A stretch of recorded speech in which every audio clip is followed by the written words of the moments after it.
실제로 지금 인터넷을 보더라도 수면제를 먹으면 인지기능이 떨어져서 치매가 된다라는 그런 유사한 논문들이 있어요. 저는 브리즈 정신건강의학과 의원 원장 곽경환입니다. 근데 자세히 살펴보시면 광범위한 논문을 통해서 재조사한 경우를 보면은 그거는 전혀 상관이 없다라는 논문이 훨씬 더 많습니다. 환자분들이 오시면 저 수면제 말고 수면 유도제 주세요 이러시는 분들 있어요. 근데 원칙상 수면 유도제라는 거는 없고 사실은 수면제가 수면 유도제랑 똑같은 얘기거든요. 똑같은 얘기인데 이제 실제로 지금 이제 항정신병약으로 분류된 것이 대부분 수면제인데 항정신병약으로 분류되지 않은 수면제들이 있어요. 예를 들면 멜라토닌이라든가 안티히스타민은 이게 항정신병으로 분류되지 않았는데 약을 쓰는데 아무래도 좀 약하죠. 약하고 그거에 대한 효과는 그냥 안정 효과 정도에서 뭐 예를 들면 이제 시차 적응 안 되시는 분들, 한국에 있다가 미국에 가신 분, 뭐 이런 잠깐 있으신 분들은 뭐 소용이 됩니다. 그러나 매일같이 이제 낮밤이 바뀌어서 한국에서 마치 미국 생활하듯이 밤에 일하고 낮에 자야 되는 이런 분들 같은 경우에는 그게 매일같이 드시면 거의 효과가 없어요. 아까도 얘기했지만 수면제에 대한 두려움 때문에 저 수면제 말고 그냥 유도제를 주세요 하시는 분도 있어요. 근데 사실 수면 유도제라는 말은 없지만 그래도 약한 약을 자기는 원한다라는 그런 뜻을 받아들이고 증상에 따라서 다르긴 하지만 약한 약도 쓸 수는 있죠.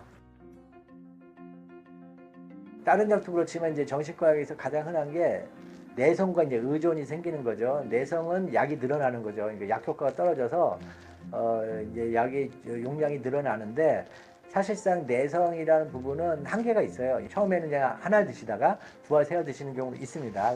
이게 이제 있기는 한데 그것도 잘 이해를 하고 그리고 이제 효과가 떨어지니까 기다리면 수면제 예를 들자면 2, 30분 정도 걸렸던 것이 1시간씩 걸리면 그냥 1시간을 받아들이면 되는 거예요. 1시간 후면 약 효과가 오거든요.